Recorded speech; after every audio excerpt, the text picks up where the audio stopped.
चलिए शुरुआत करते हैं क्लास 9 सोशल साइंस में ज्योग्राफी सब्जेक्ट की। और चैप्टर चल रहा है क्लाइमेट। ये लेक्चर नंबर 4 है। ठीक है, अब हम लोग पढ़ने वाले हैं कि मानसून टाइप ऑफ क्लाइमेट, जो बहुत सारे, जो यहाँ पर इंडिया में अभी मानसून ट्रेंड्स, विंड्स के बारे में हम लोग पढ़ रहे थे कि होते हैं मानसून विंड्स, और इससे हमारे सीजनल पैटर्न पर हमारे यहाँ हमारे देश में क्या असर पड़ता है, इसके बारे में पढ़ेंगे। ठीक है, देखिए वेदर कंडीशंस बहुत ज्यादा वेरी कर जाता है एक सीजन से दूसरा सीजन में। विंटर है, रेनी है, समर सीजन है ना। ठीक है, खास करके जब हम कोस्टल एरिया से अंदर की ओर आते हैं, इंटीरियर इंडिया में आते हैं, interior part of the country में आते हैं, तब हम लोगों को ज्यादा फर्क क्लियरली दिखाई पड़ता है जैसे जैसे सीजन चेंज होता है तो वेदर कंडीशंस। ठीक है, कोस्टल एरियाज में उतना ज्यादा वेरिएशन नहीं आता है टेम्परेचर में, ठीक है, और ह्यूमिडिटी में, लेकिन हाँ रेनफॉल पैटर्न पे डिफरेंस आ जाता है। ठीक है, इंडिया में जो मेन सीजन 4 आपको दिखाई पड़ते हैं, हॉट वेदर वाला समर सीजन है ना, एडवांसिंग मानसून है, रेनी सीजन जिसको बोलते हैं, रिट्रीटिंग मानसून है, ट्रांजिशन सीजन रहता है, इसमें न गर्मी रहती है न ज्यादा ठंड रहता है, और फिर आता है आपका कोल्ड वेदर, है ना। कहा जा रहा है कि अर्थ जो है रोटेट कर तो रहा है अपने एक्सिस पे, और साथ ही साथ वो सन के चारों ओर रिवॉल्व भी करते जा रहा है। ठीक है, और इसके कारण सारे सीजन्स इंडिया में हो रहे हैं, पृथ्वी पर बहुत सारे जगहों पर हो रहे हैं। देखिए, आप देखिए 4 पोजीशंस को कंसीडर कीजिए। 2 पोजीशंस में देख रहे हैं कि अर्थ सन के बहुत क्लोज है, और 2 पोजीशंस में अर्थ सन से दूर है। जिन 2 पोजीशंस में अर्थ सन से दूर है, वो 2 पोजीशंस गौर कीजिएगा कि ऐसे हैं जो कि ये चारों पोजीशंस इस वजह से हैं, सॉरी ये बताना चाहिए हमको, कि जो अर्थ का ऑर्बिट है वो पूरा सर्कुलर नहीं है, एलोंगेटेड या पैराबोलिक है ना। तो इस वजह से ये चेंजेस हो रहे हैं। ठीक है, अब देखिए, आप 2 जो करीब वाले पार्ट हैं जिसमें कि अर्थ एकदम सन के क्लोज होता है, वो 21 मार्च होता है और 23 सितंबर होता है। 21 मार्च को भी अर्थ सन के बहुत करीब होता है, और 23 सितंबर को भी अर्थ सन के बहुत क्लोज होता है। लेकिन इस क्लोज वाले दिन में भी देखिए कि पूरा अर्थ तो बाकी 21 जून और एक और है, हम बता रहे हैं 22 दिसंबर के कंपैरिजन में बहुत क्लोज होता है, और अर्थ जो है सन से 21 जून और 22 दिसंबर को सबसे ज्यादा दूर होता है। आइए पहले हम 21 मार्च को गौर करते हैं। 21 मार्च को जब अर्थ एकदम सन के बहुत क्लोज पहुंच जाता है, उस समय भी गौर कीजिएगा कि अर्थ का 2 पार्ट है, एक नॉर्थ पोल है, एक साउथ पोल है। तो नॉर्थ पोल वाला पार्ट यानी नदर्न हेमिस्फीयर सन के ज्यादा करीब है, और जो ऊपर वाला पार्ट है, नीचे वाला पार्ट है जो सदर्न हेमिस्फीयर, 21 मार्च को साउथ पोल यानी सदर्न हेमिस्फीयर नीचे वाला पार्ट सन के ज्यादा करीब है, और ऊपर वाला पार्ट जो नदर्न हेमिस्फीयर है यानी नॉर्थ पोल है, वो सन से थोड़ा ज्यादा दूर है सदर्न हेमिस्फीयर के कंपैरिजन में। आपने गौर किया? फिर से सुनिए, 21 मार्च को सन के बहुत क्लोज पूरा अर्थ आ गया, लेकिन पूरे अर्थ को भी आप 2 पार्ट में बांटिए। नीचे वाला पार्ट, इक्वेटर के नीचे वाला पार्ट जो कि सदर्न हेमिस्फीयर है। ठीक है, आप गौर कीजिए कि सदर्न हेमिस्फीयर वाला पार्ट सन के ज्यादा पास है नदर्न हेमिस्फीयर वाले पार्ट के कंपैरिजन में ऑन द 21 मार्च। आप गौर कर पा रहे हैं, है ना। और उसके बाद आ जाइए 23 सितंबर को। ठीक है, आप गौर कीजिए कि 23 सितंबर को भी पूरी पृथ्वी सन के बहुत क्लोज है, लेकिन पूरी पृथ्वी में से भी नदर्न हेमिस्फीयर, ऊपर वाला इक्वेटर के ऊपर वाला पार्ट नदर्न हेमिस्फीयर सन के ज्यादा क्लोज है, और सदर्न हेमिस्फीयर थोड़ा ज्यादा दूर है। आप डिफरेंस को गौर कीजिए, है ना। तो ये जो होता है ना, पूरा अर्थ क्लोज रहने पर भी आधा पार्ट ज्यादा क्लोज होना, आधा पार्ट ज्यादा दूर होना, ये जो है बहुत बड़ा फैक्टर होता है हमारे सीजन चेंज के लिए। ठीक है, अब 21 जून को देखिए और 22 दिसंबर को गौर कीजिए। 21 जून को भी आप देखेंगे कि, और 22 दिसंबर को, कि अर्थ सन से बहुत ज्यादा डिस्टेंस पे है। इसके बावजूद भी, ज्यादा डिस्टेंस रहने पर के बावजूद भी 21 जून को सदर्न हेमिस्फीयर नदर्न हेमिस्फीयर के कंपैरिजन में ज्यादा डिस्टेंस पर है, क्योंकि अर्थ टिल्टेड है, इसीलिए हम बता रहे हैं टिल्टेड है अपने एक्सिस पे। तो टिल्टेड होने के कारण क्या हो रहा है कि नदर्न हेमिस्फीयर थोड़ा ज्यादा करीब हो जा रहा है सन के 21 जून को, और सदर्न हेमिस्फीयर थोड़ा ज्यादा दूर हो जा रहा है। इसके अपोजिट 22 को गौर करेंगे तो नदर्न हेमिस्फीयर सन से थोड़ा डिस्टेंस ज्यादा पर है और सदर्न हेमिस्फीयर सन से थोड़ा क्लोज डिस्टेंस पे। इन चारों पोजीशंस में इन चारों बारीकियों को आप ध्यान रखिएगा ताकि आगे आपको पढ़ाई समझ में आ जाए जो हम बताएंगे। अब सन के सामने आया तो इक्वेटर वाला पार्ट तो आप चाहे जैसे किसी भी पोजीशन में रहे, इक्वेटर वाले पार्ट पे एकदम सीधा सन का रे पड़ता है। 21 मार्च को सबसे ज्यादा वर्टिकल रे पड़ जा रहा है ना इक्वेटर पर। अब इससे क्या हो रहा है 21 मार्च को धीरे धीरे जैसे हम अभी हमने बताया नदर्न हेमिस्फीयर टिल्टेड है सन की तरफ ज्यादा, जैसे जैसे हम 21 मार्च से 21 जून की तरफ बढ़ रहे हैं तो जाहिर सी बात है ज्यादा टिल्टेड रहने के कारण आप गौर कीजिए कि नदर्न हेमिस्फीयर वाले पार्ट में पूरी पृथ्वी में गर्मी थोड़ी बढ़ती जाएगी कि नहीं। 21 मार्च से 21 जून की तरफ बढ़ते जाएंगे तो बढ़ती जाएगी ना। और 21 मार्च के आसपास न ज्यादा गर्मी होगी न ज्यादा ठंड होगी। क्यों होगी नदर्न पार्ट में भाई, क्यों ऐसा होगा, मतलब थोड़ी ठीक ठाक गर्मी होगी। क्योंकि ठीक ठाक गर्मी क्यों होगी, क्योंकि अर्थ सन के करीब पहुंचा हुआ है, लेकिन फिर भी नदर्न हेमिस्फीयर वाला पार्ट तो सदर्न हेमिस्फीयर के कंपैरिजन में थोड़ा ज्यादा दूर है। अब जैसे जैसे 21 जून की तरफ यानी रोटेशन बढ़ता जाएगा तो अर्थ पृथ्वी से पूरा दूर होते जाएगा, लेकिन नदर्न पार्ट टिल्टेड होने के कारण सन के थोड़ा क्लोज आ गया है। गौर कीजिएगा इस एनिमेशन को, ठीक है। अब यहां पर क्या होगा, सन का सीधा रे तो पड़ रहा है, ठीक है। 21 मार्च को सन का वर्टिकल रे पड़ रहा है इक्वेटर वाले एरिया पे, है ना। अभी पूरा ट्रॉपिक ऑफ करीब करीब 21 जून के तक पहुंचते पहुंचते अब सन का जो एकदम वर्टिकल रे होता है वो किस पे, ट्रॉपिक ऑफ कैंसर पे भी पड़ने लगता है। 23 सितंबर जब आता है तो वर्टिकल रे जो है फिर से 23 सितंबर वर्टिकल रे सन का सीधे फॉल करता है इक्वेटर पे। फिर 22 जब दिसंबर आता है ट्रॉपिक ऑफ कैप्रिकॉर्न पे वर्टिकल रे पड़ता है। फिर 21 मार्च आता है तो फिर से इक्वेटर पे वर्टिकल रे पड़ने लगता है। सन अपनी जगह पर फिक्स है और अर्थ टिल्टेड है और रोटेट कर रही है, ठीक है, रिवॉल्व करने के साथ साथ। इस वजह से ऐसा होते जा रहा है ना। अब नॉर्थवर्ड मूवमेंट होता है ना, due to the apparent northward movement of the sun the global heat belt shifts northward, ठीक है। अब जो है सन का जो मूवमेंट है नॉर्थवर्ड उत्तर की ओर हो रहा है, तो जो अर्थ का हीट बेल्ट होता है वो नदर्न पार्ट में होता है। तो नदर्न हेमिस्फीयर डेज ज्यादा बड़े हो जाते हैं और वहां रातें थोड़ी छोटी होने लगती है, ठीक है। जैसा कि हम लोग समर में फर्स्ट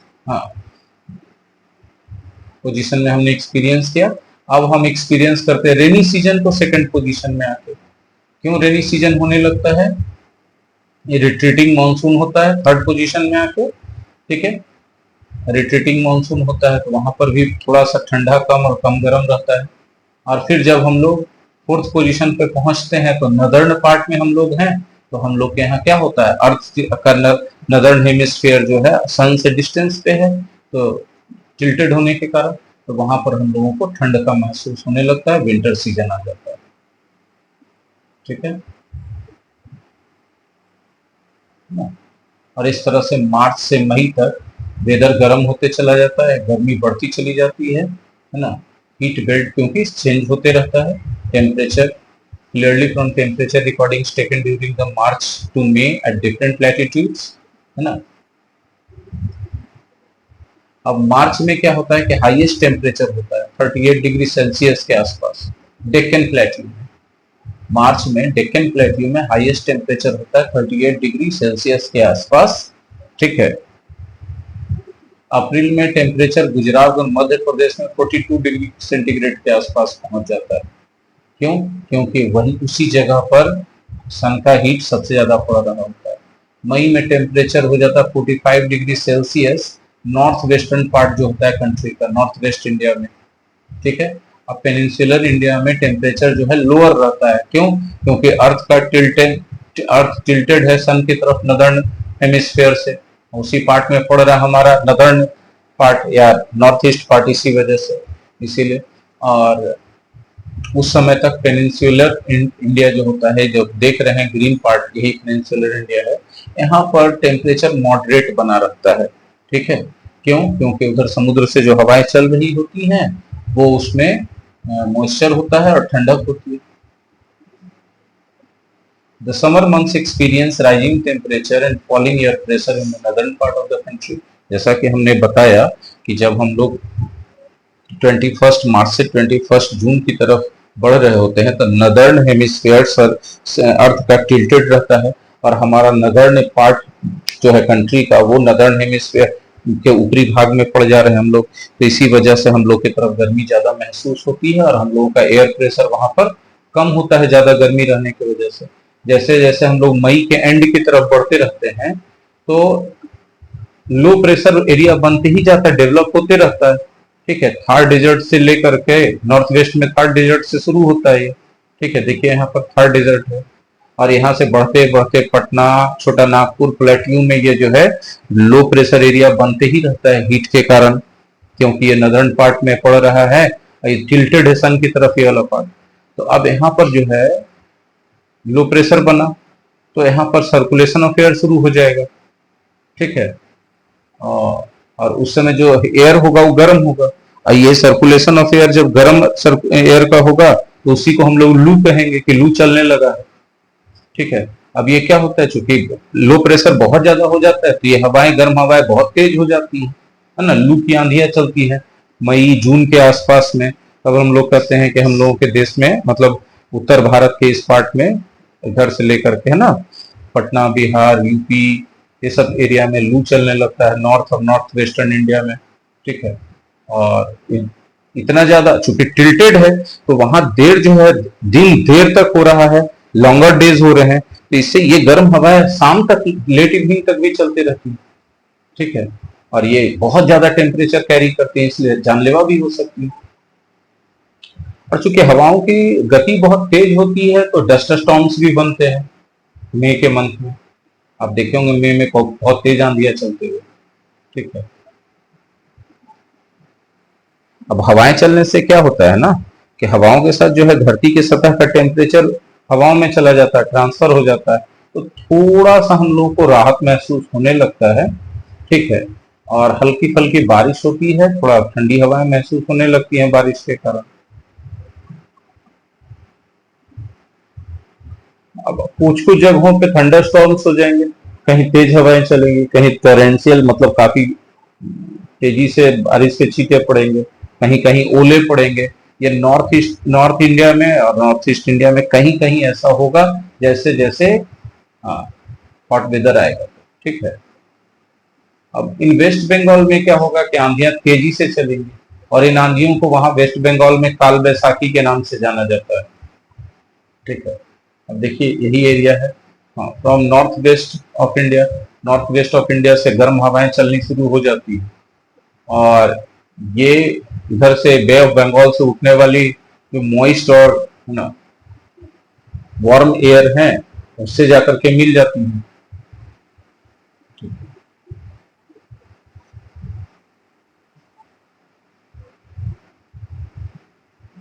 जरा गौर कीजिए कि ये जब दोनों हवाएं एक दूसरे से मिलती हैं तब वहां पर थंडर स्टॉर्म्स बनते हैं, लाइटनिंग होती है, बिजली कड़कती है, आंधियां चलती हैं, और समर के क्लोज होने के आते आते, मतलब समर सीजन खत्म होने होते होते होते प्री मानसून शावर शुरू हो जाते हैं केरला और कर्नाटका में। तब तक आपको गौर से आइएगा, इधर इस पिक्चर पे चलिए, अरेबियन सी से मॉइस्ट हवाएं साउथ इंडिया से अंदर की ओर आने लगती हैं, मानसून इंडिया में एंटर करने लगता है केरला और कर्नाटका के साइड से। ठीक है, अब ये जो मॉइस्ट हवाएं आ रही हैं इसके कारण फल पकने लगते हैं, उस समय तक आम पकना शुरू हो जाता है, मैंगो शावर्स भी बोलते हैं इसको। ठीक है, लीचियां पकने लगती हैं, है ना। अब नॉर्दर्न हेमिस्फीयर में जिस समय गर्मी होता है उस समय सदर्न हेमिस्फीयर में जाड़ा होता है, क्योंकि टिल्टेड है अर्थ, तो नदर्न हेमिस्फेयर सन की तरफ झुका रहेगा और सदर्न हेमिस्फेयर जो है सन से दूर रहेगा, तो वहां पर थोड़ा विंटर रहेगा, इधर नदर्न हेमिस्फेयर में समर रह जाएगा। ठीक है। अब जबकि विंटर है तो हाई प्रेशर एरिया बनेगा, हवाएं ठंडी रहेंगी, और ऊपर में लो प्रेशर एरिया बनेगा। क्यों समर में?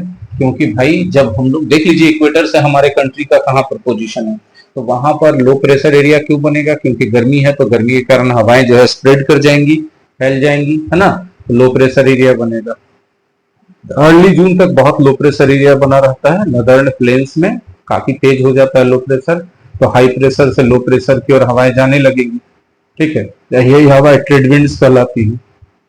गौर कीजिए, जो सदर्न हेमिस्फेयर की तरफ से चलनी शुरू होती हैं और इक्वेटोरियल एरिया में घुसती हैं। ठीक है।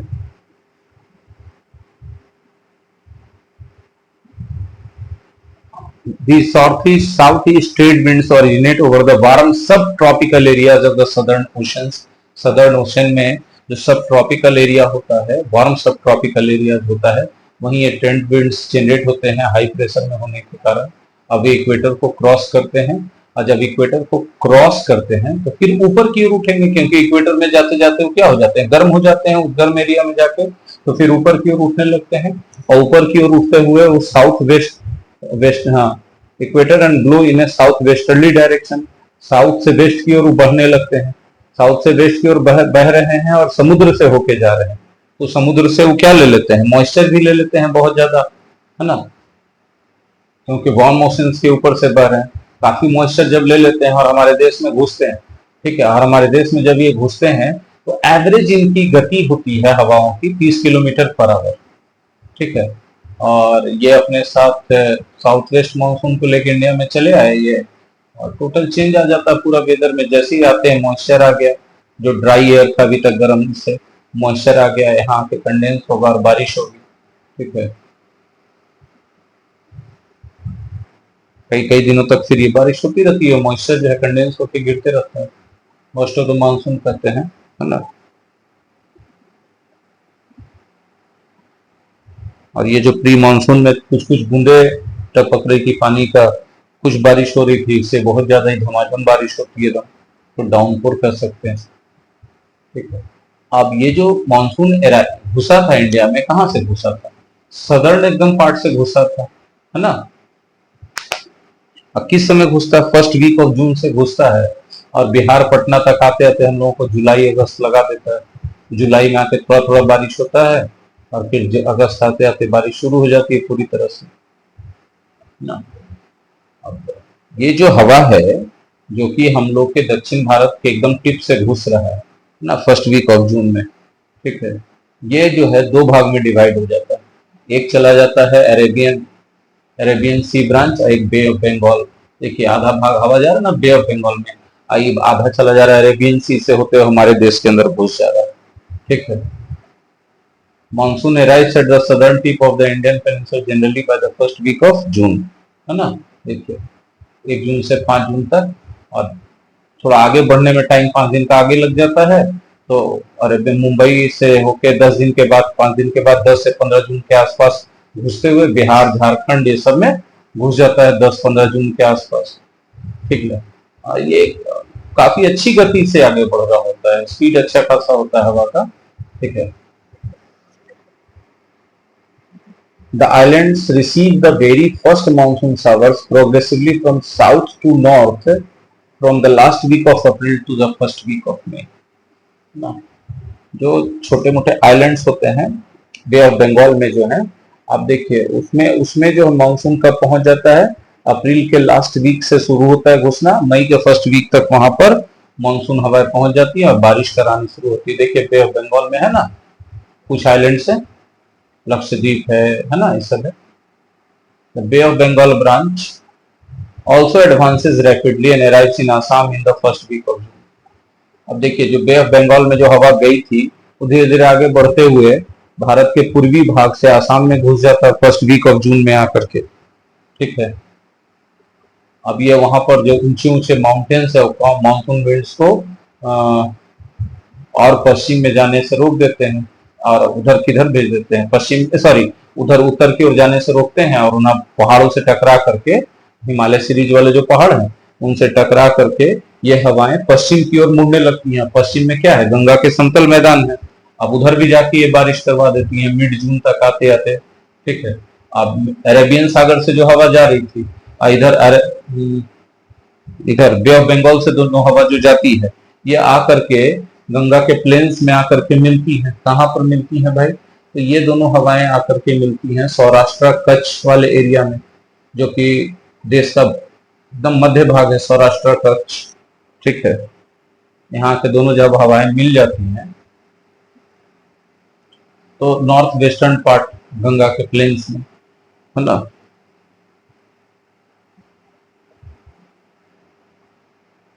और दिल्ली में कौन सी हवाओं से मानसून, कौन सी मानसून वाली हवाओं से बारिश होती है? तो बे ऑफ बंगाल की तरफ से जो घुसा था वो हवा दिल्ली में पहले पहुंच जाता है 19 जून तक, लगभग। अब एक दो दिन आगे पीछे भी हो सकता है, बहुत सारे ज्योग्राफिकल और क्लाइमेटिक कंडीशन के कारण। ठीक है। अब फर्स्ट वीक ऑफ जुलाई तक वेस्टर्न उत्तर प्रदेश में, पंजाब में, हरियाणा में, राजस्थान में ये सब जो है अरेबियन सागर से हवाएं घुस करके मानसून की बारिश करवा देती है। ठीक है। अब जो है नॉर्थ वेस्ट में मानसून विंड जो है वो cover the country in about a month. 1 महीना लग जाता है नॉर्थ वेस्ट में आकर के पूरा कवर करने में, एक्सट्रीम नॉर्थ वेस्ट में जाने में, क्योंकि डिस्टेंस ज्यादा है। वहां तक पहुंचते पहुंचते हवा को मिड जुलाई तक मानसून जो है हिमाचल प्रदेश में पहुंच जाता है और पूरे बाकी देश के सभी भागों में पहुंच जाता है। इस तरह से जो आपको जून के फर्स्ट वीक से स्टार्ट हुआ, जो कि एकदम सदर्न टिप ऑफ इंडिया में मानसून घुसा था अरेबियन सागर से, तो उससे लेकर के जुलाई आते आते तक, यही जून के जो फर्स्ट वीक में 1 से 5 जून तक जो घुसा था प्री मानसून शावर होगा, और उसके बाद फिर जुलाई आते आते तक पूरे देश में बारिश शुरू हो जाएगी। ठीक है। अब ये हवाएं कितने दिनों तक हमारे देश में ऐसे बहते रहेंगी? 3 महीना से लेकर 4 महीना तक मोटा मोटी जान के चलिए। अर्ली जून जब हमने बताया, जबकि सदर्न टिप इंडिया से घुस रहा है केरला कर्नाटका वाले भाग से, उस समय से लेकर के पूरा इंडिया तक कवर करते करते 4 महीना करीब करीब लगा देता है। मिड सितंबर तक बारिश होती रहती है। मिड सितंबर के बाद फिर, है ना, अब अरेबियन सागर से जो हवाएं घुस रही हैं, है ना, गौर से समझिएगा, साउथ वेस्टर्न पार्ट से, उसको वेस्टर्न घाट के जो पहाड़ हैं उनके विभाग रोकते हैं मानसून विंड्स को वहां पर घुसने से। ठीक है। अब ये क्या होती है, हवाएं वेस्टर्न घाट्स के पहाड़ियों के ऊपर चढ़ती है, प्लेट्यू के ऊपर चढ़ता है। अब जैसे जैसे ऊपर चढ़ते हैं, जहां हम लोग को पता है ना कि टेम्परेचर घटते जाता है ना, तो ये हवाएं जो मॉइस्चर लेके आ रही है अरेबियन सी से, ये हवाओं में जो मॉइस्चर है कंडेंस होने लगता है ऊपर जाते जाते, पहाड़ियों के ऊपर जाते जाते। ठीक है। और पहाड़ियों पर बारिश होना शुरू हो जाता है। ठीक है। जिधर हवाएं रुक रही हैं, पार नहीं जा पा रही हैं पहाड़ियों या माउंटेन्स के उस साइड को विंडवर्ड साइड कहते हैं। तो वेस्टर्न घाट के विंडवर्ड साइड में काफी बारिश होती है, क्योंकि एक भी मानसून हवा वेस्टर्न घाट को पार करके नहीं जा पाती है। 250 सेंटीमीटर से ज्यादा बारिश होती है। ठीक है। अब धीरे धीरे मान ले कि क्रॉस किया बारिश होने के बाद। ठीक है। तो अब उनमें से मॉइस्चर तो निकल गया है बादलों में से, तो अब उन बादल खाली हो चुके हैं, उनको मॉइस्चर और लेने की क्षमता बढ़ गई। ठीक है। तो उधर जिधर बारिश हुआ विंडवर्ड साइड था, और बारिश का उधर उल्टा साइड में बारिश नहीं हुआ, उसको रेन शैडो कहा जाता है, लीवर्ड साइड भी कहते हैं उसको। ठीक है। और लीवर्ड साइड में क्या होगा, लीवर्ड साइड में या लीवर्ड रीजन में बारिश कम होगी, क्योंकि अधिकतर बादल अपना ज्यादा मॉइस्चर तो इधर विंडवर्ड साइड में बारिश के रूप में छोड़ चुके हैं, तो लीवर्ड साइड में बारिश कम होगी। ठीक है। तो डेक्कन प्लेट्यू वाला जो पार्ट होता है उसमें थोड़ा बहुत बारिश आ जाता है, क्योंकि रेन शैडो है, तो थोड़ा बहुत मॉइस्चर बचता है वेस्टर्न घाट वाले पठारों को पार करने के बाद उन बादलों में। ठीक है। जो कि मानसून विंड्स के कंडेंसेशन के कारण बने थे। सबसे ज्यादा रेनफॉल कहाँ होता है, north eastern part of the country में, जो बे ऑफ बंगाल से पूरा हवाएं जो मानसून वाली घुस रही हैं, उनको वहां कोई रोकने वाला नहीं है। और जब वो हिमालय वाले पहाड़ के क्षेत्रों में जाते हैं, तो वहां पर मैसोरनम एक जगह है साउथ रेंज ऑफ द खासी हिल्स में, वो सबसे ज्यादा बारिश क्यों होता है कि उन पहाड़ों से जाके ये जो हवाएं मॉइस्चर वाले टकराती हैं और ऊपर उठने की कोशिश करती हैं, तो वहां पर भी ऊपर उठने पर टेम्परेचर डाउन होगा। टेम्परेचर डाउन होगा तो मॉइस्चर संघनित होके क्लाउड बनाएगा और वहां बारिश करवा देगा। ठीक है। अब चूंकि वहां से बारिश होने के बाद वो हवाएं किधर पर बहने लगती हैं, वेस्ट की ओर जाने लगती हैं, जो गंगा प्लेन्स में घुसती हैं, गंगा वैली में घुसती हैं। अब वहां पर चूंकि बारिश करा चुकी है हमारे नॉर्थ ईस्ट वाले पार्ट में, तो इसमें भी मॉइस्चर कम हो जाता है एयर में, मानसून एयर में। तो इस गंगा वैली में आते आते थोड़ा वेस्ट की तरफ जैसे जैसे बढ़ते जाएगा वैसे वैसे रेनफॉल क्या होगा, घटते जाएगा। जिस दर वेस्ट की तरफ बढ़ते जाएगा वैसे वैसे रेनफॉल घटते जाएगा। ठीक है। अच्छा, इसीलिए गुजरात और राजस्थान पहुंचते पहुंचते इन हवाओं के द्वारा बहुत कम बारिश होती है। इसलिए गुजरात का एक बहुत बड़ा पार्ट बहुत कम बारिश होती है, राजस्थान का एक बहुत बड़ा पार्ट डेजर्ट है। ठीक है। मानसून हवाओं के बारिश में एक और टेंडेंसी होती है कि हर वो ब्रेक्स होता है उनके रेनफॉल में। कुछ दिन तक वो बारिश कराएंगे, फिर उनका मॉइस्चर खत्म हो गया है ना, monsoon rain takes place only for a few days at a time, फिर वो कंडेंस हो गए और उसके बाद फिर से बारिश होगी। तो ठीक है। लेकिन गुजरात और राजस्थान के कुछ भाग ऐसे हैं जहां इंटरस्पर्स्ड होता है with rainless intervals. They are interspersed, थोड़ी थोड़ी बारिश होती है एकदम काफी रेनलेस इंटरवल्स के साथ, मतलब लंबे लंबे से तो समय तक बारिश नहीं होती और फिर थोड़ी बहुत फुहारें हो जाती है, क्योंकि ये ईस्ट से पूरा बारिश करा के जैसे जैसे वेस्ट की ओर बढ़ते जा रहा है उसका मॉइस्चर घटते जाता है। These breaks in monsoon are related to the movement of the monsoon trough। ठीक है। ये मानसून ट्रफ हम लोगों ने आपको बताया था, inter tropical convergence zone ICM, 5 degree north और 5 डिग्री साउथ किसके, इक्वेटर के। The monsoon trough is a portion of the intertropical convergence zone as depicted by a line में, और ये जो है इक्वेटर से थोड़ा दूर हटते रहता है और बहुत सारे कारण से ट्रक जो है अपने its axis keep on moving northward और साउथवर्ड। नॉर्थवर्ड साउथवर्ड क्यों होता है हम बता देते हैं, क्योंकि अर्थ टिल्टेड है और रोटेट कर रहा है। जाहिर सी बात है कि वो वाला एरिया कभी ऊपर चला जाएगा कभी नीचे आ जाएगा, ITCP वाला जोन वाला, ITCZ जोन वाला। ठीक है। When the axis of the monsoon trough lies over the plains, the rainfall is good in these parts। इन सब नॉर्थ इंडियन प्लेन में बारिश अच्छी होने लगती है। On the other hand, whenever the axis shifts closer to the Himalayas, there are longer dry spells in the plains। क्योंकि जब वो हिमालय वाला क्षेत्र में चला जाएगा तो बारिश उधर होने लगेगा और नॉर्थ इंडियन प्लेन में सूखा मौसम हो जाएगा। And widespread rain occur in the mountainous and catchment areas of the Himalayan rivers। Himalayan reverse के कैचमेंट एरियाज में बहुत जबरदस्त बारिश होती है उस समय। अब क्या होता है कि ये हिमालयन एरियाज में बारिश हो रही है तो वो नीचे वैली की तरफ बारिश वाला पानी आ जाएगा, जिसके कारण काफी डिवास्टेटिंग फ्लड आने लगता है, जिसके कारण काफी डैमेज होता है लाइफ को भी प्रॉपर्टी को भी, प्लेन्स वाले एरिया में, गंगा प्लेन्स वाले एरिया में। ठीक है। The frequency of intensity of tropical depressions too determine the amount and duration of monsoon rains। Tropical areas में जो डिप्रेशंस होते हैं है ना, उसके कारण भी बहुत ज्यादा मानसून रेन के अमाउंट और ड्यूरेशन पर फर्क पड़ता है। ये भी एक फैक्टर है। ठीक है।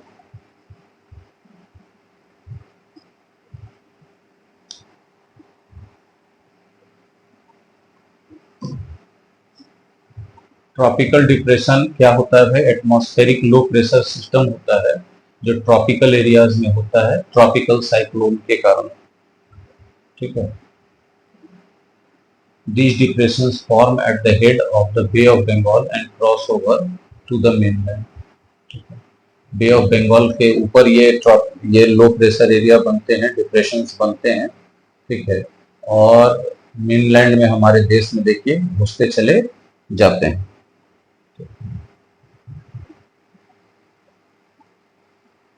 ये जो डिप्रेशन वाले एरिया होते हैं मानसून ट्रफ के लो प्रेशर वाले एक्सिस पर बनते हैं।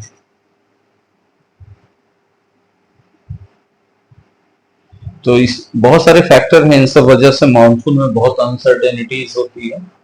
The alternation of dry and wet spells vary in intensity and frequency and duration. जैसा कि बताया गया कि मानसून में इंटरवल्स आते हैं, बारिश होगी फिर कुछ दिनों के बाद ड्राई हो जाएगा, फिर कुछ दिनों में बारिश होगी। तो ये ड्राई और वेट स्पेल्स कितने कितने दिनों का होगा, कभी ड्राई स्पेल्स ज्यादा होगा, वेट स्पेल्स कम होंगे, वेट स्पेल्स ज्यादा होंगे, ड्राई स्पेल्स कम होंगे, इसका कोई निश्चितता नहीं हो सकता है। ठीक है।